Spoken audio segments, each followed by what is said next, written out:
Welcome to Mead Talk. Mead Talk. Thank you so much for coming out. A few of you that did. We know that you came out specifically for this event, so we're really excited about that. Now, if you've never been here or never seen Mead Talk before, Mead Talk is a place where we get to gather and talk while on mead. That's the most simplest explanation. Yeah. Or most simple, not most simplest. Yeah. It's not that we talk about mead, it's that we talk while we have ingested mead. Yes. So, that being so, you have to consume 3 glasses of mead before coming on the show. We believe that drinking mead dissolves the filters of the mind and allows you to express or talk about things that you may not normally talk about in front of other people or around other people. So it gets really interesting. Mead has, for years, been drank at the table for, and you know, wars have come out of it, peace has come out of it. So with that being said, we have a fantastic, interesting subject or topic tonight, which I'm really excited about. We got our friend over here, Will Reeves, and he well, let's just start talking, and we'll see where it goes, because we talked about a few different things tonight. So for sure, yeah. I think there's a lot of things that we can talk about. So let's see where it goes. But okay, where should we start this? I don't know where to start this. I don't think we've ever had this. This is the first of the Mead Talks that we've had like this, so this is going to be interesting. Yeah, for sure. So now, when we talked about first coming up here, getting you up here, was I'm talking about like paranormal and like conspiracy stuff, right? Oh yeah. So I like conspiracy stuff, but it's only really a conspiracy if it's not real. Actually, that's not true though, right? Right. Conspiracy is just anything that conspires against the government, right? Right. Well, at least that's what the CIA made up. That's what they said. But yeah. But I like a good conspiracy, just like the rest.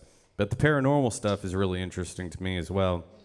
I was talking to a few people about some interesting paranormal activity that they've seen or what happens around them. I was talking to one guy in specific, was talking about this dog man thing. I don't know if you guys have heard about that. Yeah. I've heard it. What have you heard about it? It's an urban legend. Dog man. So, in New Mexico, they have this urban legend about a dog man, shapeshifter type deal, like a skinwalker type deal. Yeah. So, to me, it's just funner to believe. Yeah. Yeah. I've heard some people talk pretty seriously about it being up in here in Alabama. Dog man in Alabama? Yeah. Yeah, it's pretty wild. I had a guy, and he was dead serious. Were you there that day when I did that job? With that Yes, that was with with what's his name with Cox? Yeah, with Cox commercial. Yeah. So he was like dead serious too, and I'm like, okay, I don't know if he's joking or like like what, but it was weird because it coincided with an experience that I had, which it was really wild. So I was extremely tired, to say the least. I had started that day by driving down to Mobile, 7:30 in the morning, headed down to Mobile. I went into a hospital and took apart a bunch of furniture, moved it over into a dementia facility, right? And started putting it back up, right? We started at 7:30 that morning, drove down, started taking this apart, took it over there. We didn't get done until 3 o'clock in the morning. My brother over here was at another job in Auburn, and we were supposed to drive back and meet up with them and help them with that job in Auburn. So at 3 o'clock in the morning, I am beat. I am driving from Mobile all the way up to Montgomery to head over to Auburn. Something like that. I was going up 65 that direction. I don't remember if I turned on 85, whatnot. But somewhere between there, I swear to you, I saw a wildebeest start to run out into the road. I went from 80 miles an hour to 30 miles an hour like that. Like, just slammed on the brakes. The guy that I was with was like, what's going on? Like, he's freaking out, you know. I'm like, and there's nobody around, you know, except for us driving because it's so late. It's 3 o'clock in the morning. And, but I'm like, what? Like, did you not see that? And he's like, what are you talking? He's like laughing at me and shit. You know, I'm like, dude, I swear I saw a wildebeest. And when I was talking to this guy, he was explaining to me what this dog man looked like. And I was like, that's what I fucking saw. I was like, that's crazy. He was like, was it? And I didn't even tell him where it was or when or like, you know. So what was your description? So it was dark, like really, really dark, like almost like a shadow moving, right? Super fast. But it almost had like an in-between walk of like an upright and lower, right? So it would almost like kind of stand up as it walked, but then go lower to get like gain speed, you know? Super weird looking, huge, like bigger than a deer, you know? Because I thought at first maybe it was a deer, but I see a deer on the side of the road. I know it's a deer, you know? Mm-hmm. And so now I was, Did mind it give you, kind of like a deer-like silhouette? No, kind of similar, but not really. You know, when it was down, yes, but when it was up, no. It was weird. It was almost like it was doing the worm, like as it moved, like, you know? But like super quick, and it's like it was heading towards the highway and then just turned and like took off. And deer don't do that. They keep fucking going, you know. Like, I know that for a fact. For sure. They either stop or they keep going, and they rarely stop though. They rarely stop. You get lucky if deer stop, but yeah, it was the weirdest thing I ever seen. But as he was explaining it to me, I was like, yeah, that's exactly what I saw.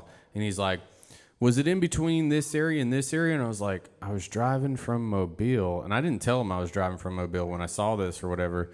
And I was like, yeah, it was on 65, like somewhere between Mobile and Montgomery. He's like, yeah, we got a lot of stuff out there. I'm like, what the hell did I see? I used to drive that a lot because I'm from right outside Montgomery, and sure.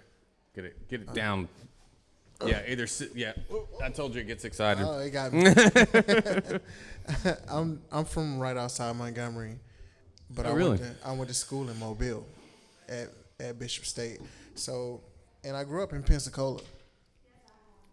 Well, I spent a lot of summers in Pensacola. So, going up and down 65 in that stretch, it does get a little creepy. It gets a little wicked. Oh yeah. Yeah. There's a lot of nothing out there. A lot of nothing. And you're moving really fast. But there's also a lot of something out there. Yeah, there is. There definitely is. So, let me ask you this. Do you like the government? I don't trust the government at all. Why not? Because the government has lied to us and admitted to lying to us, like, all the time. Like, how could you trust the government? Robert, do you like the government? No, I do not. I think the government is a piece of shit. I agree. It's interesting. That was putting it nicely. It's interesting that you say that. I don't like the government either. You know, I am, politically, it's hard to say what I am because people don't understand it quite, you know? So, I'm not Republican. I'm not a Democrat. And two sides of the same coin. Yeah, and I'm not libertarian, honestly. Well, I would say I'm a lover of freedom, but I'm not what the Libertarian Party represents today. And so that's why I say I'm not libertarian, because I've worked with the Libertarian Party before, and I loved it then, which was like 2011, 2012 era, with Gary Johnson running for presidency. Now it's full of a bunch of radicals, and they're just crazy. But so I hate asking this question because I think it's a really dumb question, but people ask it to me. Do it. Where on the political spectrum are you? All right, so for me with politics, obviously, from my background, I don't trust any political party at all. So I just go on my basic principle and beliefs, which is do what you can to survive and just be decent. Be a decent person. Be a decent person. So, I don't agree with the party system at all. No. Mostly because a lot of people, all right, so if you have Democrats and Republicans don't believe that there's any good ideas on the Democrat side. The Democrats don't believe there's any good ideas on the Republican side, and that just doesn't make sense to me at all. Makes absolutely no sense. Because everybody's a thinking person, right? Has a brain. Is able to hopefully logically, come up with conclusions and solve things in their own head. And hopefully have some sort of deductive reasoning skills.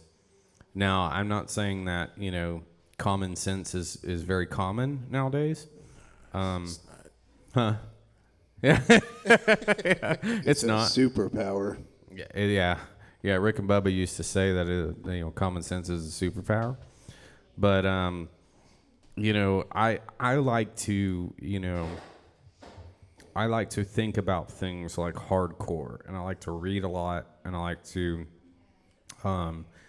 decipher, but not like a lot of people think that I have a lot of my own ideas, but I really don't. It's just a lot of other people's ideas that are like really, really good at and smarter than me, Yeah. And so I just kind of like compile them together, and I say, okay, what makes sense logically and what works? And I see a lot of things that work, see a lot of things that don't. But like I have very liberal views on like drugs and the environment and, different things like that. But I have very conservative views. So the word conservative is very interesting to me. I could talk about this for ages, but conservative views on family and being able to protect yourself. Yeah. I would. I'm with you on all of that for sure. I'm with you. Yeah, because it's logical, it makes sense. It's the basic principles of being a human, really. Yeah. My problem with the federal government, especially, is if you were to step outside of this box that we call America right now, if you step outside of it and you take a look inside that box, you will see a two-party system, and you will see those two parties going at each other. And you will see each party getting more extreme on the beliefs that they have, further separating themselves, further separating the people that follow each party to cause division, because they know if we are all together, they have no power. Right. And their ultimate goal is to completely control us. And that's what I see. That's what they're trying to do. Sounds like a real big conspiracy theorist over there, man. That's fine. And I often ask, so when does this conspiracy theory become just a theory, and when do I get to say that theory is true? Well, I feel like conspiracies come true every day. Exactly. Like for sure. I mean, I feel like the word conspiracy is a conspiracy. It is. Oh, it totally is. It's a word to paint paradox. somebody as crazy. Right. It's a paradox. And I try not to use the word crazy when I'm talking to people because it's dismissive. Right. Yeah. You know what I'm saying? It is. It's hard to talk to people nowadays because every word triggers them, you know? Oh, my God. So it's like, okay, so I said that, you know, or take for instance, you know, I don't believe this, but, you know, I say climate change, and then everybody's triggered, you know? So one person's triggered one way, the other person's triggered the other way, and it's like, okay, come on, guys. Like, can we just have a conversation? You know? Like... No, it's just a lot of bitches. My bad. I don't... Yeah, you can. It's you know, hey, we believe in the First Amendment. Yeah, freedom of speech right there, brother. It's just a lot of bitches around, man. Yes. You know? There are. Yeah. Everybody's triggered by something. Mm-hmm. And that's not conducive to conversation at all. So, and you know, that's so my brother will tell you, one of my biggest pet peeves, and a lot of people do it and don't notice it, but the simple phrase of "I feel like" drives me absolutely It gets on to nuts. everybody about it. I hate that phrase with a purple passion. And they're like, why? Why do you hate? Because that's the bitch way of saying "I think" or "my opinion is this." It's the passive aggressive. I feel like you need to put on the black dress. Well, what's wrong with just saying "I think you look better in the black dress"? Well, I mean, it's valid to feel like something, but don't make it law. The problem with it is I feel like you have a feeling like it's a thought though. It's not an emotion when you process words or questions and have to process what somebody has given you to respond. That's not a feeling. That's not an emotion. That's a thought. And that's why I have such a problem with it, is because people think that everything has to be emotional. What happened to logic and reasoning? Where did that go? I really love the "it's my truth," and I'm like, wait a minute, that's the most moronic thing you can say. Yeah, because truth is Just truth. You can believe lies, or you can believe in every direction, or you can believe what is true. True is true, regardless of if you believe in it or not. I tell the people this all the time. Gravity's not real. That's my truth. Well, yeah, and they say I don't believe that. I'm like, well, it really doesn't matter if you believe it or not. It's real. Like it doesn't matter. So it's there. It's real. There within lies the paradox of freedom.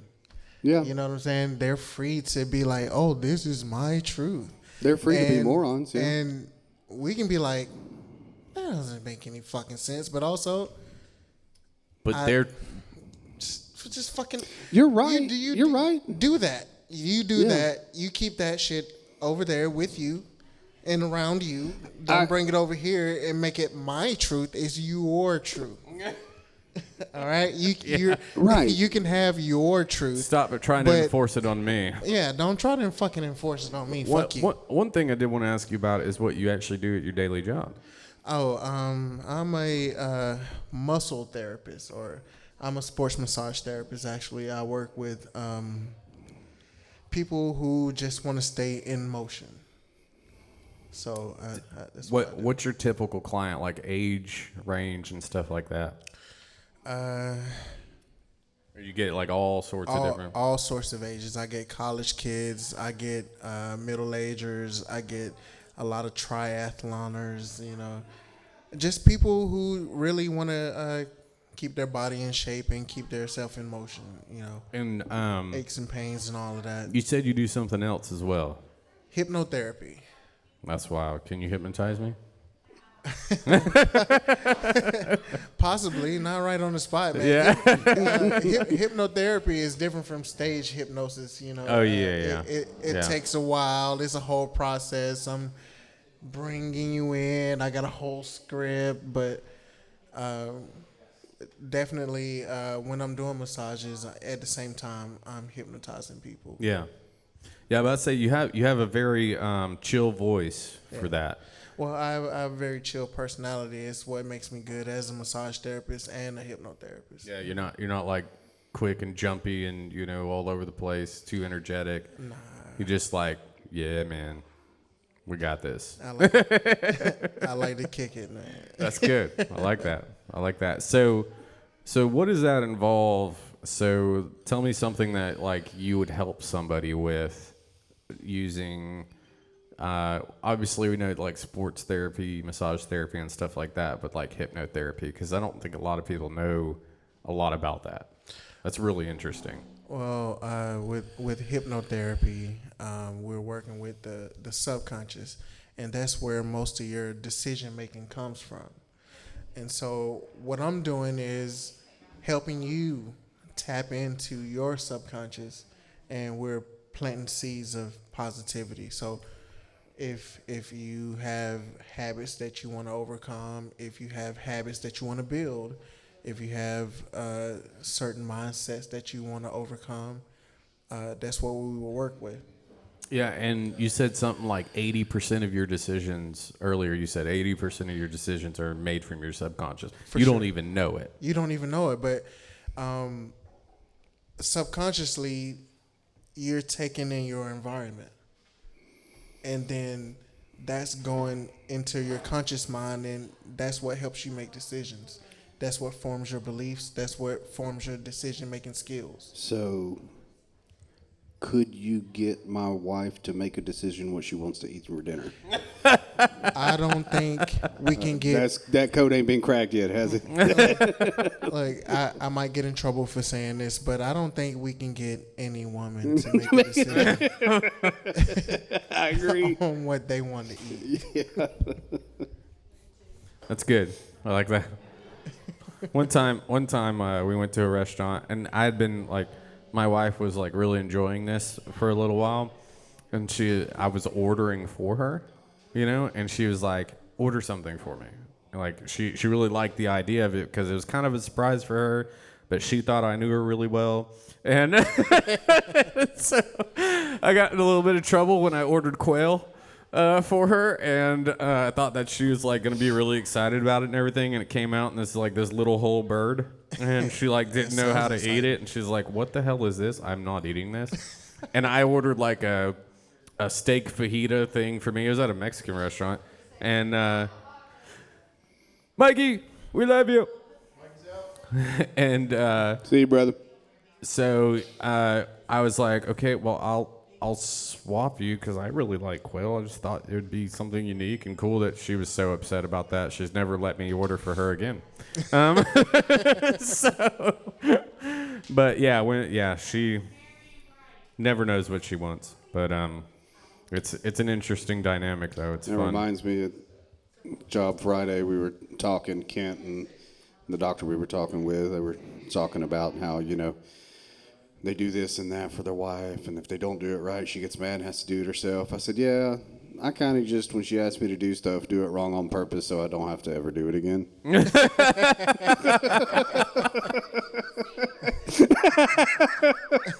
Those are Jedi mind tricks that we don't tell you about often. Yeah, for sure.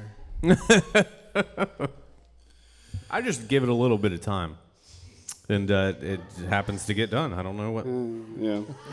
But yeah, no, I'm like, yeah, I'll get to it in my own timing, Right. when I can. I think that's the biggest caveat to them saying I need this done is they expect it to be done on their time, not your time. Their time is now. Yeah. For sure. The phrase I get a lot is, we just got to get organized. Yeah. We just got to get organized. Which means you need to get everything organized. which means it was organized, but then you came and it was chaos. But now you got to get it but back on now we got to track. get organized. Yeah. Oh, I love when I put stuff down in a very specific area, and I do it every day. Like my wallet, my keys. I put it in the same spot. I designate a spot. Yep. Okay? And I put it there every single time. And then my wife designates another spot for my stuff to go. And then I'm sitting here for 30 minutes before I leave to work looking for my stuff that I put in one spot every single... I have a routine. Because I know where it's at. I know where I put it. And then finally, I'm like, where the hell is my shit? get upset. Well, I put it here every day. Well, it's over here. It's right there. I'm like, well, why? But Why? then the flip side, when she's Peace, like, hey, brother. do you know where my We keys love are? y'all. Do you know where my wallet is? See y'all. Do you know where this is? No. They're If not you in would- second place if you would anymore, are they? designate a We got spot to change that. to put it every time, you wouldn't ask me where it's at. Right. Yeah. Well, Love you, brother. Mr. Fourth place, maybe fifth. I don't know. look, I agree with you. So every day, I put my socks in the same place. Yeah. When yeah. I get comfortable, I slide them off my feet on the end of the couch. Yep. That's where they go. Yep. But she doesn't agree. Yeah. So you're saying I gotta get up. I gotta walk to wherever the hamper is, throw them in there, walk back, get my feet all dirty now. Yeah, Now I gotta scrape them off or whatever. I hate walking barefoot, by the way, in my house. I'm already comfortable. I will rather. I'm on the end of the couch. This is what I'm doing. I'm gonna put a laundry basket on the end of the couch, and then I'll just scrape my socks off into that, and then we'll be Right. Yeah. I would rather walk barefoot outside than in a building because the floor is like this hard, smooth surface, and then you have like dirt or whatever sitting on it. And then I feel that. When I walk outside, I'm like, okay, I know it's going to be dirty, or whatever, or dirt or whatnot. It's not that big of a deal because it feels like dirt. It feels so different walking on a smooth surface and then dirt between. And I just hate it. I don't know what it is, but it just collects all up on my feet. It's like I've got like little hair follicles just like grabbing all the dirt and then I have to brush it all off. And I'm like, what the hell? I hate it so much. So I always wear socks. the bottom of your feet look so much crazier when you walk on the inside than the outside. Yeah. The irony of me is I always wear shoes. The only time I don't wear shoes is when I go to sleep. Yeah, the same. Yeah, However, my wife drives her crazy. Because her and the kids, as soon as they get home, there's shoes and socks everywhere. Brantley today, my 10-year-old. Before he even got out of the car, he had a shirt off, shoes off. I'm like, and he literally, I'm unlocking the door to open it up. I turn around and he's half naked. I'm like, what in the world is going on? He's already chilling. It's crazy. Yeah, I'm a farmer, but gosh dang, I'm a little sophisticated over here. Okay. But see, my Jeez. wife's asked me why do you always wear shoes? And ever so often, we've got 5 dogs. One of them may use the bathroom in the house on a rug, and she'll step in it, and I'll turn around and be like, "I was wearing shoes. I didn't feel it. Sucks to be you." Now, real quick. Do I have time to get another mead? Yeah. Yeah, absolutely. totally. Anna. I found a new favorite. It's that Grandpa's Buffalo. Ah. Yeah, that's fine. We got him. I got Anna said she'll cover it. Yeah. Oh, well, Anna. thank you, Anna. Anna, while you're at it, Mary Cherry, please. Thank you. So hypnosis. So we talked a little bit about that. I told you that I got into something similar, not quite doing hypnosis. I actually visited a hypnotherapist when I was in California, and it was really interesting. She was trying to help me overcome different things. So I got diagnosed with agoraphobia. Do you know what that is? I have an idea from the name of it. Okay, so it's fear of crowds and large spaces, right? Oh, for sure. Just yeah. people in general. I don't mess with that either. What's that? I don't mess with big crowds either. Yeah. I don't fear crowds. I just don't like people. Yeah, I'm just very aware when I'm in a crowd. Thank you. Of like what's going on and what's around. Thank you, love. And so but before I was like I wouldn't go out, I wouldn't do anything and stuff because it didn't seem safe to me, and which understandably in most circumstances, I guess, especially if you watch the news a lot. But it just the more people that are around you, the more open space that is around you, the less security that you're able to keep up with, right? So the less secure you are, right? So the less there's more points of attack. There's more people to decipher through. There's more, there's just all sorts of different angles and different things you have to look at, and it becomes overwhelming, right? And so, I mean, I'm through all that now, but she was, trying to help me through a lot of that. I managed it myself through, neuro-linguistic programming. She was really good. She helped me with a lot of stuff, and it was mostly speaking in front of people. So after that, I actually got into speaking professionally.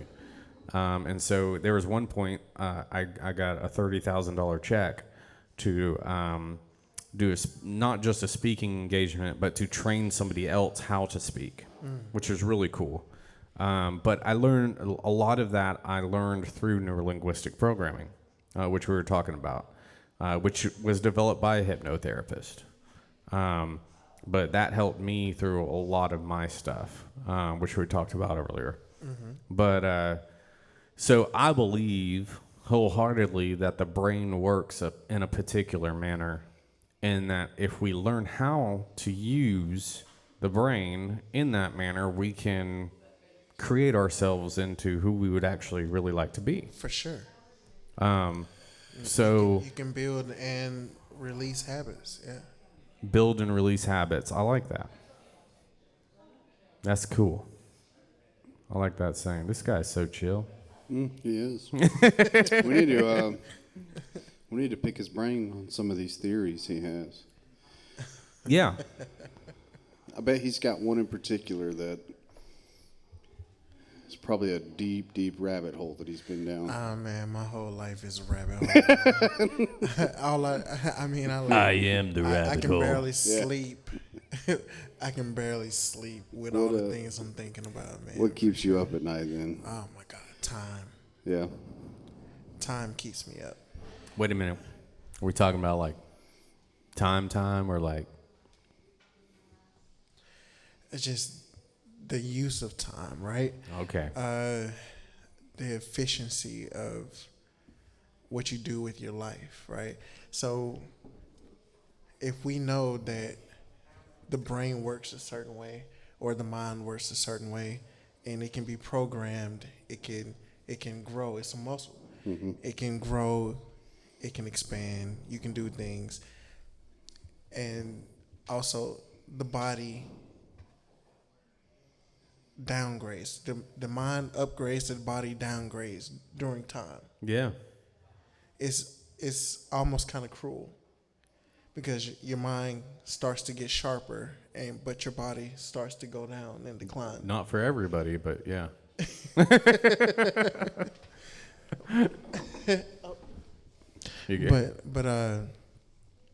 So time keeps me awake at night because I have all these things I want to do, and I feel like I don't have enough time to do it. Dude, I had the same discussion with myself like 14 years ago. I was sitting there, and I'd just gone through one of my facial reconstructions, and had a titanium plate put in my face and stuff, and I was sitting there, and I was like, I got to do something different with my life. This isn't working. And I was like, what do I really want to do? And I was like, well, I want to do this, I want to do that, I want to do this, I want to do that. I was like, I started really getting interested in like stuff that they wouldn't teach me in school, right? Like they never teach you the important shit. No. Like, what is water? I'm serious about this question. What is water? Because most people don't know what water is. Scientists don't even know what water is. They know the skeletal structure of water. They don't know why it acts the way it acts. They don't know why it does what it does. But why we can't breathe in it. It's hydrogen and 2 oxygen. We need oxygen, right? Yeah. It's wild. Well, we can breathe in. We actually live in it in the uterus for 9 months, but then we come out and we can no longer breathe water. Well, I mean, but the craziest thing is, there's something to that, but But yeah, there's, we breathe hydrogen and oxygen normally, separate. But when it combines, it chokes. yeah. So very interesting. But just the fact of water, it's one of the only substances that can exist in all three states at once in the same place naturally. Gas, Solid. liquid, solid, all at the same time. Water's properties.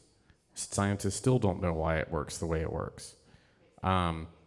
It will continually sink as it gets colder because cold goes down, right? Until 1 degree before freezing point. At 33 degrees, the molecule will go bloop and expand, and it will float to the surface where it will then go below 32 degrees and freeze on the surface. Not on the bottom where cold normally goes. What? It's like, why? But they still don't know why. They don't know why some water will communicate with other water through distances. They don't know why it responds to human interaction. They don't know what, like, there's so many things that they just don't know why and what water does. So I read a book called by Victor Schauberger. I don't know if you know who that is, but he's a Tesla-like person, right? Okay. Very innovative in his time. He was a warden over 40,000 hectares in the Hungarian forest, and he was able to just observe nature. And the way that he talked was really funny because he talked in parables, I guess you would say. Huh. And so he had to have a mathematician decipher what he was saying, and then they put it into a book. And it's phenomenal. But, okay, so I'm getting way off track here. But, so I wanted to study those sort of things. I wanted to figure those sort of things out. And I had all these things I wanted just to learn about that I'd heard or thought about: religion, health, physics, all these things. And I said, I just don't have enough time. I wanted to learn martial arts. I wanted to do all these things. I said, okay, let me think about this. I said, if I learn about health first, I start off on this path of health, then I can live longer so that I can learn about all the other things that I want to learn. So that's what I went down. I went down the path of health. I was like, okay, cool. I'll learn about that. And if I have time, I'll learn about the other things while I'm doing that, but I'll solely focus on that for a little while and get that down and get the habits down and stuff like that so that I can live longer so I can learn everything else. The wild thing is, no matter what path you go down, it leads you to the other one. It does. So, especially if it's like a natural path, Right.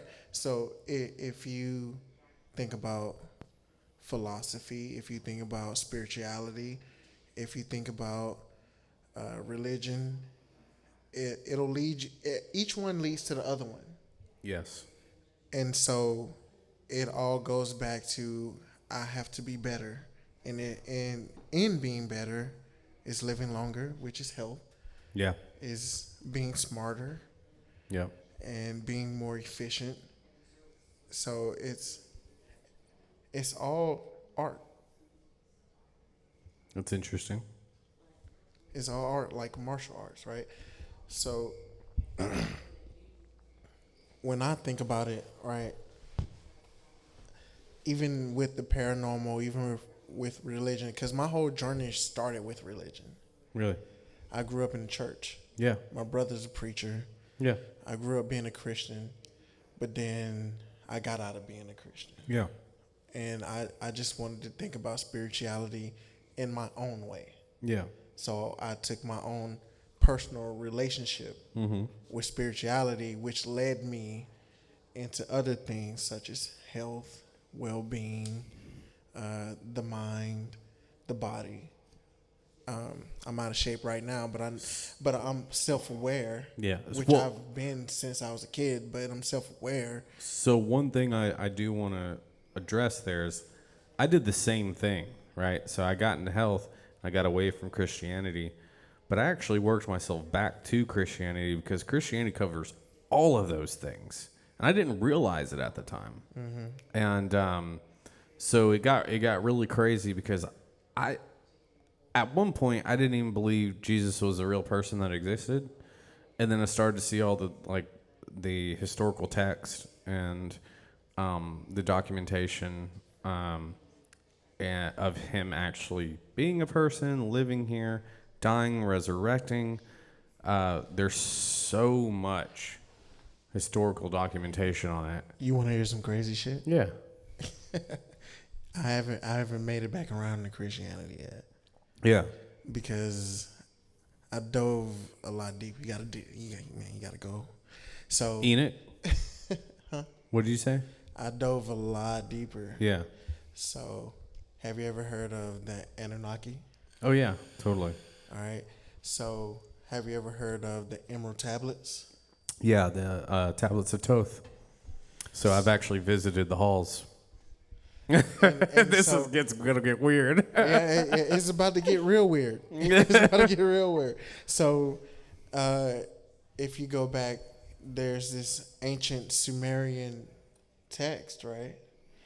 And in it, it speaks about this whole galactic war, aliens, the Seven Sisters, which is the Pleiades star system. Yeah. Which that predates a lot of things.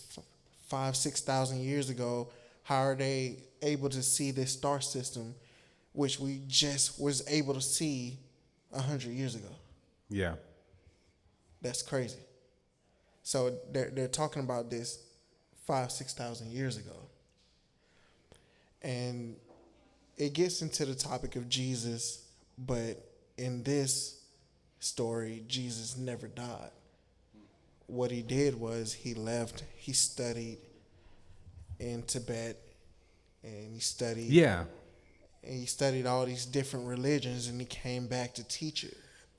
So he never died, which is crazy. That's kind of a well-known thing. He was teaching reincarnation, so that gives a whole nother. It gives a whole nother. What am I trying to say? I wouldn't say that the Bible disregards reincarnation. Right. It gives but only in certain aspects. It gives a whole nother definition to being born again.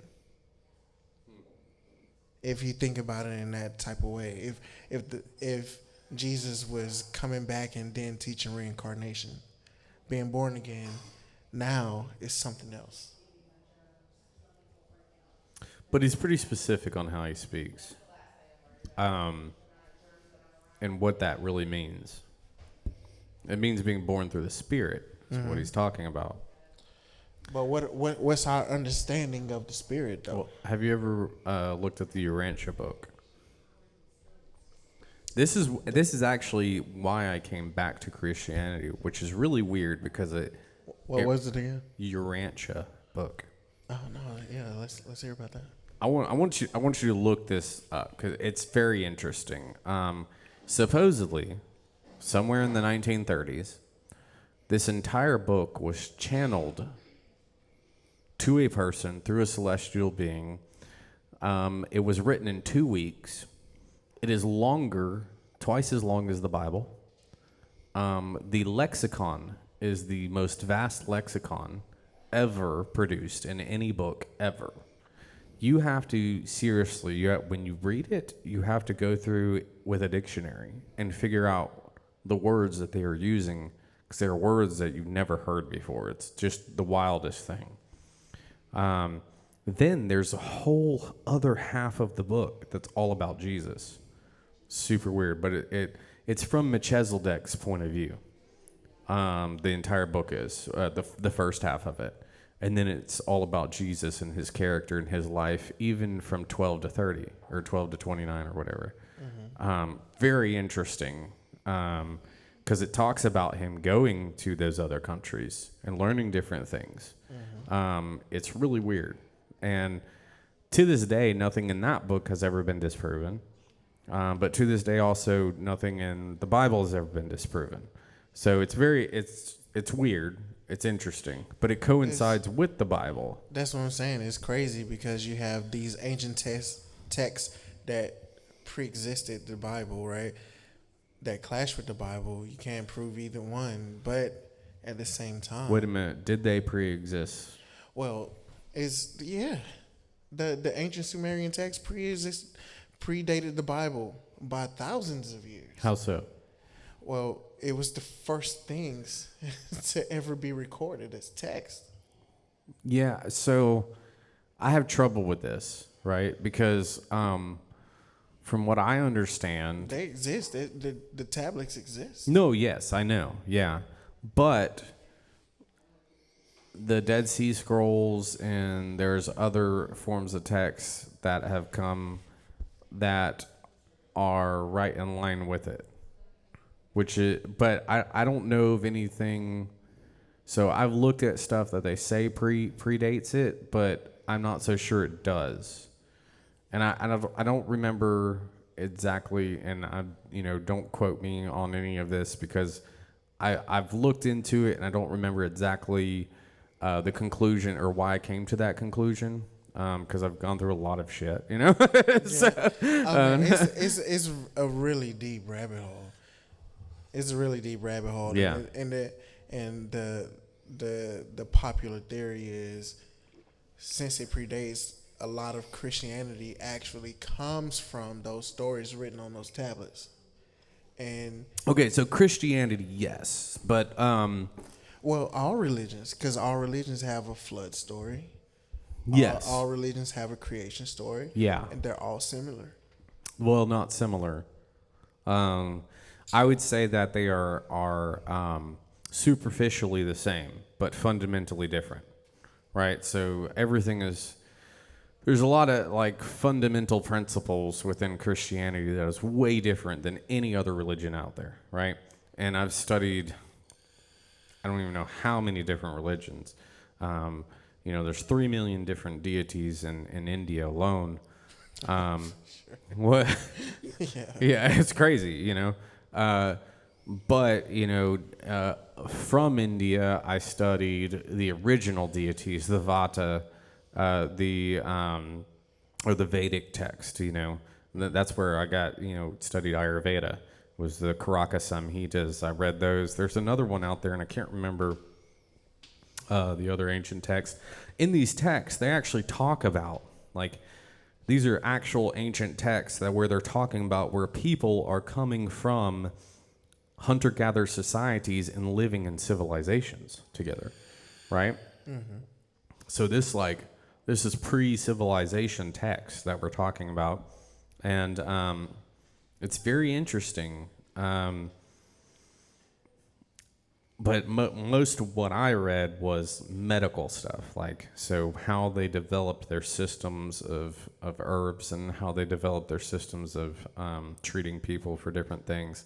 And these things have been happening, these medicinal systems are thousands of years old, but still we rely on this modern medical theory that has put us all into ridiculously horrible health. Well, what's crazy is with the modern medical system, right? So, I'm a massage therapist, right? Yeah. It wouldn't be covered under insurance easily, right? Yeah. You know why? They said it's experimental. You mean the thing that's existed for thousands of years? Yeah. That's experimental? Not the pharmaceuticals that they make is 2 years ago. That's not experimental. That shit you that made they 2 just got years done ago. with trials. Yeah, that's not experimental. The shit you made 2 years ago, that's in 2 years you're gonna come on. It's gonna be this little quiet commercial. Mm-hmm. Have you or your loved one been injured by taking this medicine? Side effects could cause death. You could wind up bleeding out of your asshole for 3 days. Who knows? But you know what? That's not experimental. You won't have a blister on your hand anymore. That's legit. That shit is crazy. Actual wellness is not covered. So Yeah. I love the word you use there, wellness. I'm of the belief that nature's natural state is wellness. Wellness. And all we have to do is provide the things that it needs to be well, right? Including our bodies, including our environment, right? So all we have to do is provide the right environment and it will naturally be well. Well, the thing is, most people don't know what that is. Yeah.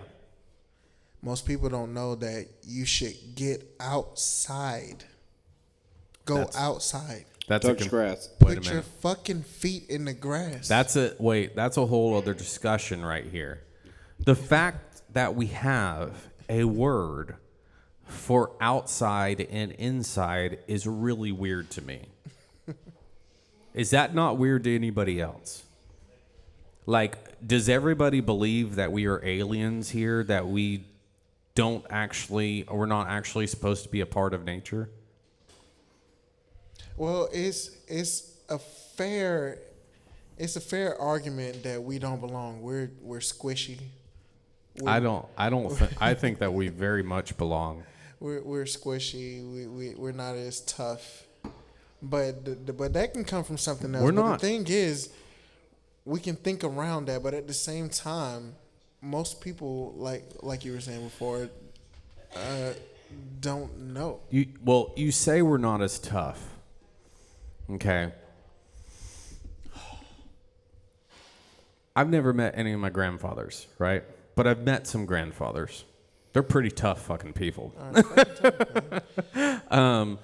If you every generation, if you go back in time, we were some pretty tough freaking people.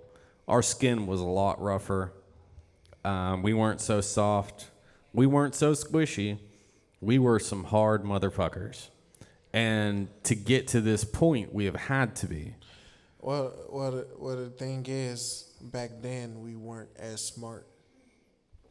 I'd say we were smarter. Well, see, that's the thing. That's the thing, right? With evolution. So to get to the point now, and if you keep going, we're just gonna get a lot squishier. Because technology, right? Mm-hmm. But we can argue that the smarter part comes in spirituality. We're a lot more spiritually inclined back then, right? We had a lot more consciousness. But I would say we were physically tougher too. Well, physically tougher, but when you come to being smarter, it's more conscious. I would say we were less distracted from what's real. Well, for sure. I would say now more than ever we live in a simulation that's being created around us. We live in artificial environments. They're not real. But how do we create it? We created it, right? Yeah, we created it, Exactly. of course. But that's what I'm saying. Through being smarter, we became softer. Because if you're not tested, then you become weaker. Okay, The more you're so, tested, the stronger you become. Yeah, so So what we did was, you're equating ease of living to smartness. yeah. Okay. We're thinking around problems. I'm wearing these shoes right now. Yeah. All right, so my feet are not gonna be tough. I take off my shoes. Yeah. I step on the rock. The shit hurts. Yeah. If I never wear shoes, I step on a rock. It's just a fucking rock. But that's not smart. No, that's not smart. That's just how it is. It's adaptability. Funny story. But if I'm shoes smarter, and I step on Yeah. if I step on a sharp rock, it shit hurts one time. I say, oh, I don't want that shit to happen anymore. You put something on your foot. I put something on my fucking foot. Not that smart. Yes. And that does make you softer in the fact that those are not good for your feet. Exactly. These, but however- if I keep stepping on rocks, Yeah. my foot gets tougher. It gets tough. Yeah. In these shoes, which when we were talking about walking around or taking socks off and how I always wear shoes. So these are zero gravity, what they call barefoot shoes. These are too. They have like a 2 millimeter thick sole. They're really wide at the front. It allows my feet to spread and it's really good to help strengthen your arc right there. Definitely. Not just that, but every one of your But the joints. soles of your feet and everything, it's better for your joints because you That's what don't I wear. have the what they call the what's it called? But it's The the lift in the yeah, back. it's the We actively preach that where I work. You know, I'm Really? wearing these Jordans, but I'm a country boy, so I spent most of my time barefoot. barefoot, right? I got good foot. And that's the best thing for your And feet. you want all your toes to You move want to be individually able to, you don't want them bunched. at all. Yeah. Do you also solar gaze? Oh, for sure. You do? Oh yeah. Really? Oh yeah. That's awesome. I did it for years. I got that from my grandma. Yeah? Really? She told me she lived to be 93. She told me every day let the sunlight hit She's your a eyes. tough motherfucker. Oh, for sure.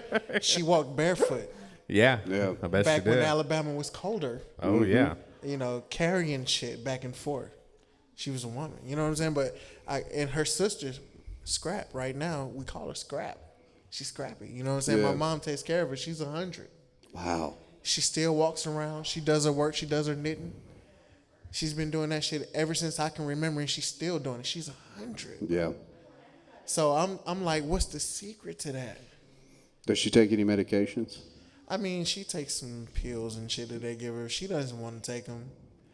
But she's probably not I feel like she spits that shit out. probably. I feel like she. You and know, and if I'm she never got gonna tell arthritis my or mom. something, she's like, I'll live with this shit. You know? I never hear her complain about So- nothing. Right. So one of the studies I did was about indigenous people, right? So I'm very interested in indigenous people, just because they don't experience the same Western sort of diseases that we experience. The only thing that they ever have is a little bit of arthritis, and that's honestly only up north where they can't get as much vitamin D. Whatchamacallit, Eskimo type people, they're the only ones that ever experience any arthritis. Other than that, indigenous people don't really experience disease like we do. They may they may get a bacterial infection or something like that that may kill one of them, right? Or a few of them or whatever. But other than those spontaneous things, they don't have chronic disease. So they don't have cardiovascular issues. They don't have cancer. They don't have any of those things, right? It just doesn't exist amongst those societies. And there's still indigenous cultures today, and there's still some indigenous cultures that we've never even made contact with. For sure. That kill us on sight, like whenever anybody comes around. Yeah.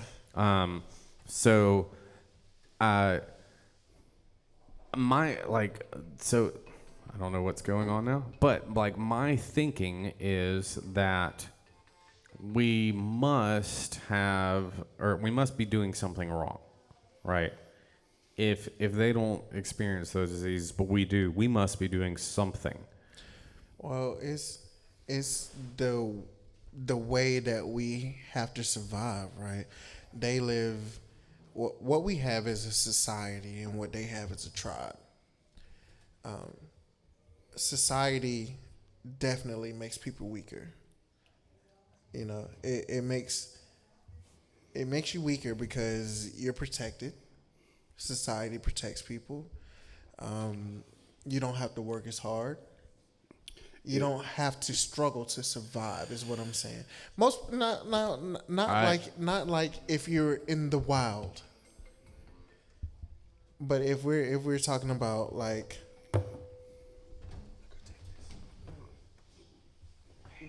being in the wild, right? Those people really have to do things to survive. Right. So obviously they're not going to suffer from the things that we suffer from. Yeah. Their food is not processed. They get everything natural. Right. Living in society, we have to feed a lot of people, and you have to have tomatoes all year round. You have to have fruit all year round. You have to have these vegetables all year round. And it's not natural to have it all year round. It's not natural at all. That's why GMOs exist. GMOs, right? You have all these preservatives, these GMOs. Yep. You have all this bullshit going into your food, and it's going into your system. And now your body has to deal with that shit. It ages faster. Yep. It causes different issues. It causes issues with your stomach, with your digestive system. And then next thing you know, you're having arthritis. Yep. You're having these heart problems. You're having all this bullshit. Even if you try to eat clean, right? Yep. You're still fucked up. Yeah, I agree. So I got really into how the body works. What does the body want? What does the body need? Because when you talked about eating clean and stuff, like I'd gotten married, I'd gotten up to like 270 pounds. And I'd never been that big in my life. And I was only 27 years old. Got comfortable, overate, ate the wrong stuff, and got divorced. And did what most guys do. It's like, all right, let me focus on me. Let me worry about me. So I really got into physiology.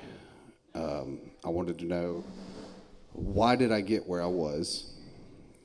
What steps did I take that got me in the position that I'm at? And how do I get back to where I want to be? So all the research I did and everything, it was eating clean, complex carbs, proteins, fats. Body's got to have them. Sugars, body doesn't need. Sugars are the worst thing for your body. For sure.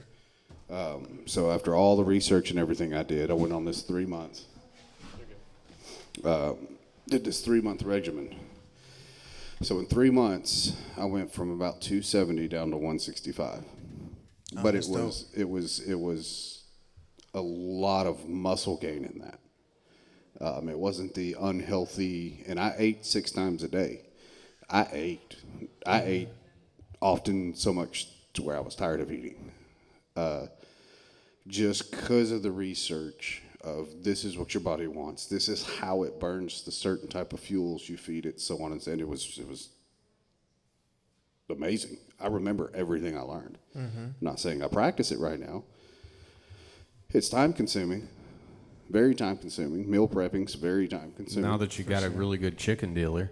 Yeah. Definitely have a lot of chicken. And I did. Now. Yeah, you're on the chicken list. Oh, for sure. That's where I need to be. And chicken is, aside from venison, chicken is my favorite meat. I do love a good steak, though. I love a good steak. Yeah. I eat steak every week. I ordered a quarter of a cow, dude, and it's the best freaking cow I've ever had. Like, even just the ground meat, the gristle in it is just so flavorful. Like, making tacos with it, making anything with it, it's just amazing. There's one. I want to try a Wagyu 5 steak. Wagyu A5. There's a dealer out of Florida that's really prominent and does a really good job with Wagyu. It's really? All American Wagyu or Japanese? I want to do Japanese. They have Japanese. They have hybrids.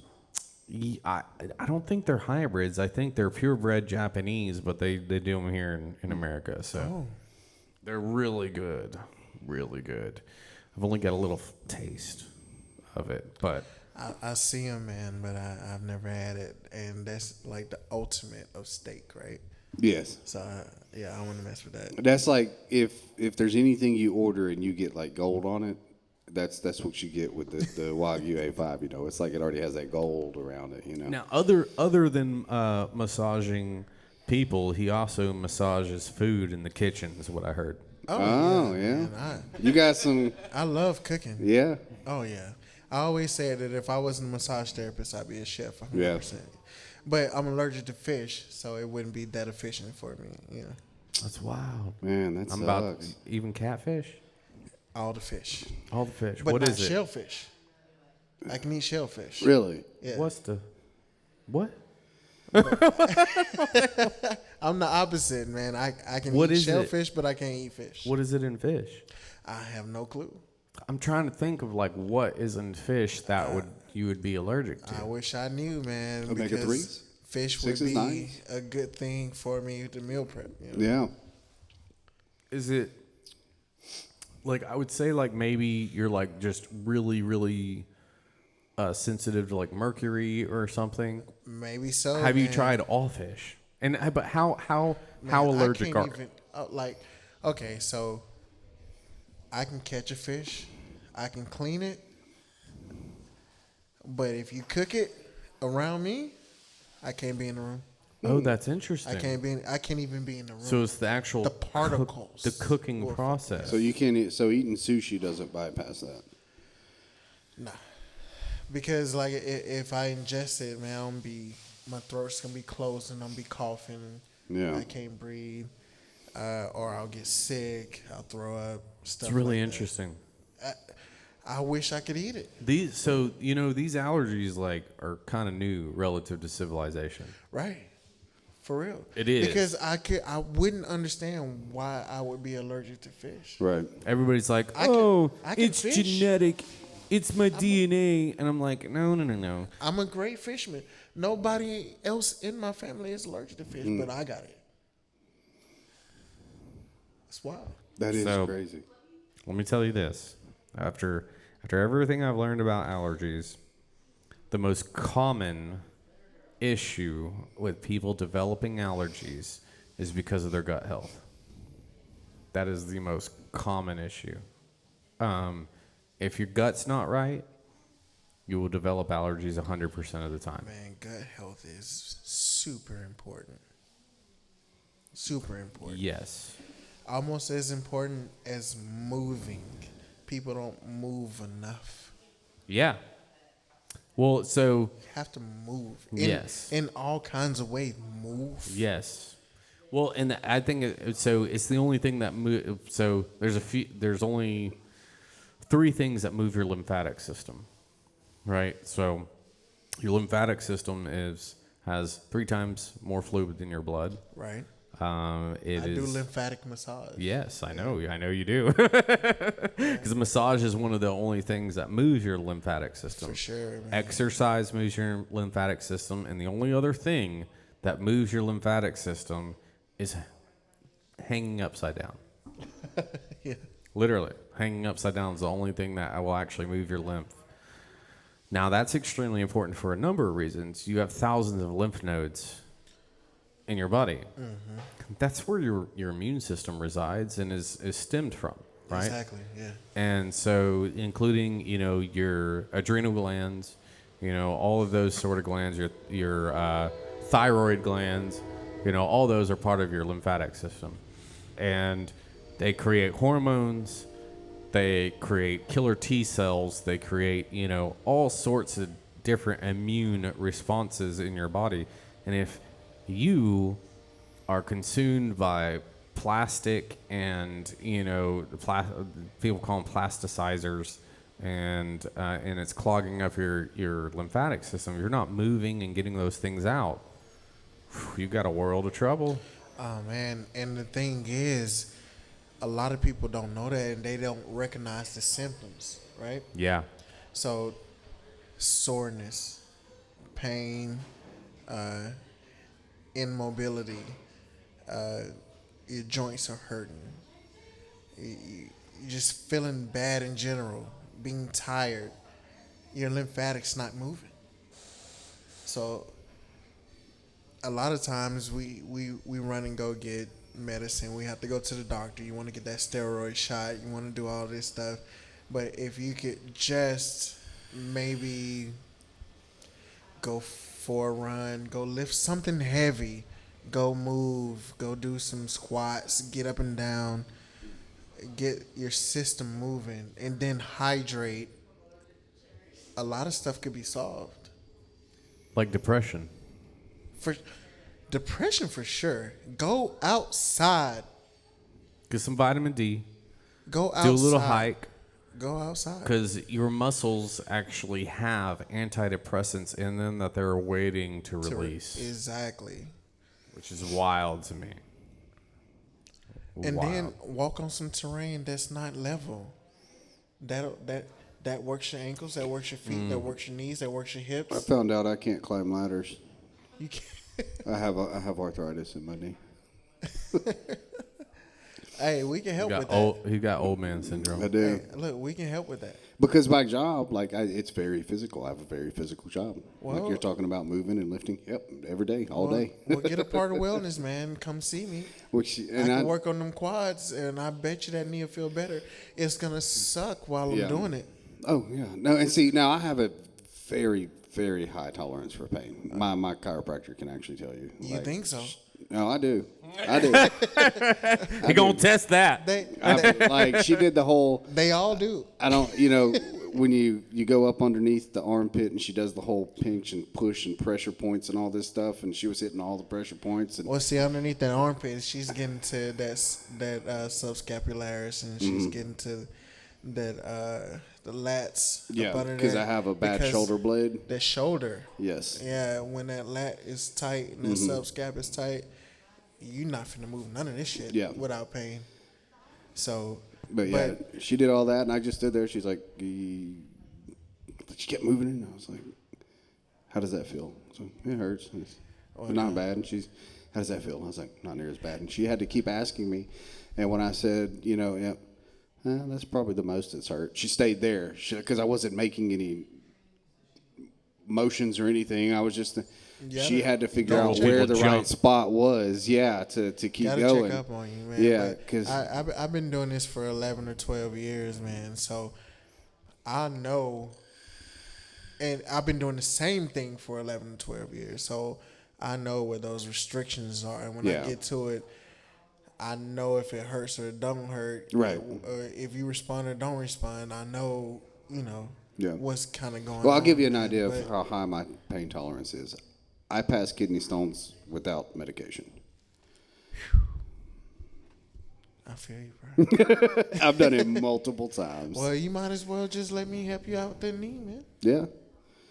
I mean, I would love, because right now I'm back to normal. I was out, what was it, a month and a half, 2 months ago? Yeah. I had to go get 50 mils of fluid pulled out of it, and that's when I found out, hey, you've got arthritis. See, we can move that fluid around, man. You'll be able to pass it naturally, just through getting some sports massage, man. And see, which I tried to tell my wife I'm fine. She's like, you can't walk. You have to wait for me to get home to feed you. No, I'm good. I'm fine. I'll walk it off. When I can walk, I'll walk it off. She finally made me go to the orthopedic. You ever had muscle work before? I don't think so. You should try it out, man. So I think I've told you this before, but so when I started in health and everything, one of the things that I did was I went to a chiropractor and a massage therapist every week. And that was... They work hand in hand. I work in a chiropractic office right now. Yes, but also with the herbs and the health that I was doing. So I didn't eat for 45 days. So I fasted for 45 days. Oh, that's wonderful. Oh, dude. Fasting does wonders for the body. Mm-hmm. As it goes, we eat too much. If we look at our ancestors, no matter whose ancestors, if we look at our ancestors, they work all day to eat a little. Yeah. It doesn't take that much to sustain us. We need hydration, a little bit of substance, and we need to move. See, I intermittent fast, and I've been intermittent fasting for probably 7 years now, so I don't eat breakfast. It's beautiful. And which I've explained to people, do you know what breakfast is? I said, yeah, it's what you eat in the morning. No, breakfast is break, fast. Breakfast, break, fast. So breakfast for me is around lunchtime. So I try to intermittent fast as much as I can. Yeah. So usually during the work day, I won't eat until 1 or 2 o'clock. Yeah. And it does something like, so the key to a lot of sickness that we have is insulin resistance. Yeah. Yes. So that's a lot of what's going on in the body, and then the buildup of mucus. Yeah. So you're telling me that donuts are not good for you? Terrible.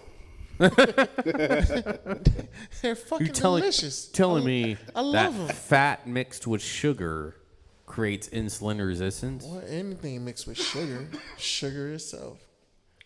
but sugar just by itself doesn't create insulin resistance. Sugar, in any form, for sure, because the sugar is what your body's trying to process. You know, and if it has to release all of that insulin, then insulin spikes is what causes stress. You know, a lot of people don't know that this right here On the will be turned arteries. into sugar. Oh, it's honey. The honey is sugar. But ethanol as well. So, like, ethanol is the fastest burning calorie out there. Yeah. But, so from my experience, I've known diabetics that eat nothing but sugar. They just stay away from fat, and they're good. It levels out their blood sugar.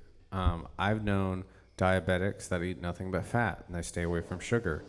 From my understanding, it's the combination of that creates massive insulin resistance, because you have fats that actually block your receptors in the cells from opening up, or from insulin opening up your cells for glucose to come in and produce energy. It also depends on how active you are as well. That all plays a role. That's for sure. That's for sure. Because like a runner steals all the glucose from their blood. A runner can damn near eat whatever they want. And it comes down to how efficient your body is with getting rid of sugar or insulin, or where it's drawn. And everybody's different. Everybody's different. Every single person is different in their nutrition. So you really, any diet will work depending on, what you stick to. When I lost a lot of weight one time, I barely ate carbs. I know I'm sensitive to carbs. I love fucking potatoes. Yeah. And people will say potatoes are healthy for you. And I want to believe that so bad. Sweet potatoes are. But I can't fuck with it. I love them, but I can't fuck with it. Sort of. It's complex carbs. So I fuck with meat, I lose weight. Well, so Yeah. But they're which I know where you're going. Well, the indigenous cultures of gosh dang, what is it? It's in Mexico, like Aztec cultures and stuff like that, around that region. Their main calorie source was potatoes, right? But here's the difference. They ate over 300 different kinds of potatoes and yams. We nowadays eat 2 different kinds. We don't even know of but 2 or 3 different kinds. Yes. That's a world of difference, because there's purple potatoes. I was gonna say, like, we know There's red potatoes. Idaho potatoes and sweet potatoes. That's about it. You got yellow potatoes. Yeah. And then you got the little red potatoes. Mm-hmm. Yeah. That's all we know. Yeah. But there's so many different types of 300. potatoes. Different mineral contents, different protein structures, different sugar contents. Over there in Amazon, man, they created that soil. They terraformed and created that soil to make it fertile in the Amazon in order to grow crops and potatoes and things like that. That's crazy. Wild. Like one of the most productive. It can't even be replicated to this day. One of the most productive systems in the world, still to this day, is chinampas, right? So what they do was they took extreme wetlands and they mounded up land areas, like columns of land areas or rows of land areas, and in between was water. And it's the most productive system because water produces soil 4 times faster than land does. So the fish and everything living in the water produces fertilization 4 times faster than land does. And so when you have that type of system, everything on the land is hydrated through underneath the ground with all the nutrition from the fish and everything else. So what they used to do is they use canoes and everything, and they go through and they plant everything in these rows that they mounded up. But they produced food year round, extremely nutritious food. For sure, yeah. Now, we can't rely on chinampas everywhere we go. I believe in a system where we have more localized growing. I think local farming is where we need to be, because farming really is like the core of every economic system. Even nowadays, we look at farmers, or every economist looks at farmers to judge how the economy is going to be. How much food we're producing in the world and everything, and through the green revolution, through all the chemicals and everything else, we're like, oh, there's this explosion of food everywhere. Well, yeah, you're artificially growing all this stuff. It's gonna end bad, and it has ended bad, and now we're in that age of where the green revolution has taken its turn to completely destroying our health. But I think we're on a downturn to a better economic system of localization, and I think we're going to have to be there in order for us to survive, because eventually our distribution systems are going to break down. I think that our growing mangoes in Mexico and sending them up here in the middle of the winter is eventually going to cost us too much to do. I mean, like growing everything in California to send it out here to the east, all these different things is going to eventually, it's breaking down already. Yeah, but the thing was, man, the original population of humans kept things simple. Your diet was tied to your geographic location, Yes. and that's how you ate. Which is important It's very important. because it helps you adapt to where you're at. Uh-huh. The minerals that are grown in this soil are going to be different than the minerals grown in California. And the thing is, your body is going to interpret it different. Yes. It could probably make you sick, whereas some person might thrive on that. Well, but if you're in that environment and you're eating from that environment, you're going to adapt to that environment. That's because the body is one hell of a thing, man. It's very, very, very resilient. For sure. But the thing is, it's meant to be broken and healed again. Yeah. It's meant to be broken and healed again. That's why movement is important. You're supposed to move. You're supposed to tear shit. Your knees are meant to be torn. People tear their meniscus all the fucking time. They don't even know it. Right. It just heals back. Yeah. Stronger. But now that's bodybuilding. That's strength. You rip your muscles apart so they grow back stronger. And it grows back. And it's the same thing with eating in your gut health, right? Yeah. You eat things, your system usually adapts to it, but at the same time, what's most optimal is to eat the things that are around your region, like you were saying, locally. Well, there's a lot to that. But your gut health is literally 80% of your immune system, right? So we're like, for sure. The best explanation I've ever heard is we're like a donut hole, right? Yeah. Or we're like a donut, right? So our body is inside the donut. What goes in your mouth is inside the donut hole, and it goes all the way down. Oh, that was interesting. Okay. To your butt, and then it comes out, right? So that's the hole, right? It doesn't actually assimilate into your body until it's into the donut, right? So your first line of defense of what you put into your mouth is in your gut. It's in that hole. It's what it allows to assimilate or doesn't allow to assimilate, right? That's what you break down and is what you absorb. Yeah. And half of what you're breaking down is deciphered by bacteria. And that bacteria that lives in your gut is extremely important.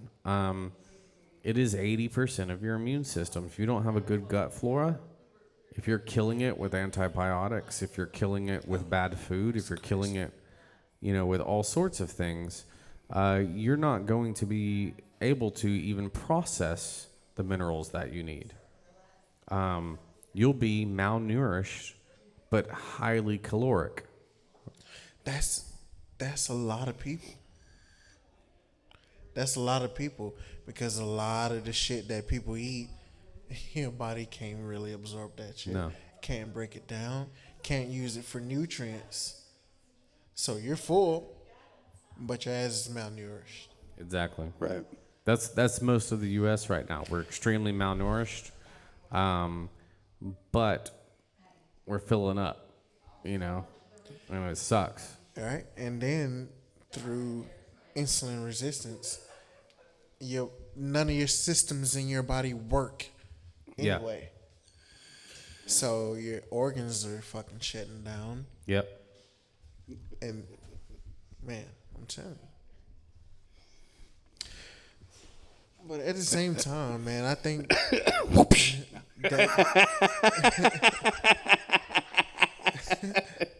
that goes back to how we were engineered. Yeah. You think we're engineered though? Engineered. So I put out a video a while back. Sully. He ain't watching. I put out a video a while back. It was about farming people, and I believe that the government is farming people, and I think they're utilizing our physical and mental. Yeah, me too. I got to wake up at 4:30, man. I'm right there with you. Yeah, there you go. So, some people, or the government uses people, or uses people's physical abilities and mental abilities, and they farm them for resources and power, right? And I put out a video about this a while back. Gosh, I don't know how, 10 years ago, and it's interesting. When you look at it like that, when you look at it as if you are the cattle and they're the rancher and they're just leading you to the slaughterhouse, it gives you a different perspective on things. But besides health, gosh dang, we've gone on a whole rabbit hole here. We haven't dove into half the things I wanted to get into tonight. This has been good though. This has been good, but part 2 coming soon. Yeah, exactly. That's how every one of these end up. I know. It's always part 2. We got to get back before it's over. It'll be part 243. I think this is the end. This is good. This is good. I don't know. Do you want to end it here, and then talk about another one, or yeah, let's do that. And then we'll get them back on very soon. Yeah. Yeah, one of our mistakes is not getting people back on soon enough, and then we forget what the hell we talked about. But, this has been good. We still have a lot to talk about. We do, man. This but is good. I've enjoyed the conversation for sure. Before we get off here, where do you work? How can people get in contact with you if they want to come visit you and stuff? All right, man. I'm Relief by Reeves on Facebook, and it's Reeves Muscle Therapy on Instagram. I work at Archetype Health and Chiropractic in Homewood. Okay, sweet. You live down near to Montgomery? No, I live right here in Montebello. Okay, cool. Yeah. So you're not far from me. That's cool. Not far at all, man. We're just right down 119. And that's, Archetype, Reeves Muscle Therapy. Hit me up. I'm doing stretching, cupping, taping, anything to keep you in motion. That's cool. That's good. We love you. Have a wonderful night. Yeah. So, that's awesome. I 100% believe in what you do. Both both the hypnosis and the movement stuff and the muscle therapy and the massage therapy and everything. That's awesome, 100%. We got to dive a little bit more into this religion stuff. This is interesting. Man, religion is what started my journey, and that's still where I'm at. And the Anunnaki stuff, because that's all of it. That's interesting to me as well. I feel like you gotta keep an open mind. A lot of people like to put God in a box. If he's all powerful, why does he belong in a box? Yeah, true. Yeah, Because, I mean, he's outside of space and time. Exactly. So we can't all say what is and what is not his will. An all powerful being. Come on, man. yeah, There's a lot that I like to get into with that. So. yeah. Right. Oh man, we should have started with that. I don't know. It probably that's probably like 82 Mead Talks on itself. You know. Yeah. Man, it's deep. Yeah, I've done a lot of research. I've done a lot of study. I'm not a pro, but I'm an enthusiast. Yeah, for sure. I've done a lot of reading. I've done a lot of research. So, if we want to get into it at another time, I'm down with that. Oh yeah. Well, we appreciate you. Thank you so much for coming out. Thank y'all Will for Reed's having here, me, man. brother. Absolutely, man. And Mead Talk out. I did it right this time. I know. No, although the applause is kind of cool.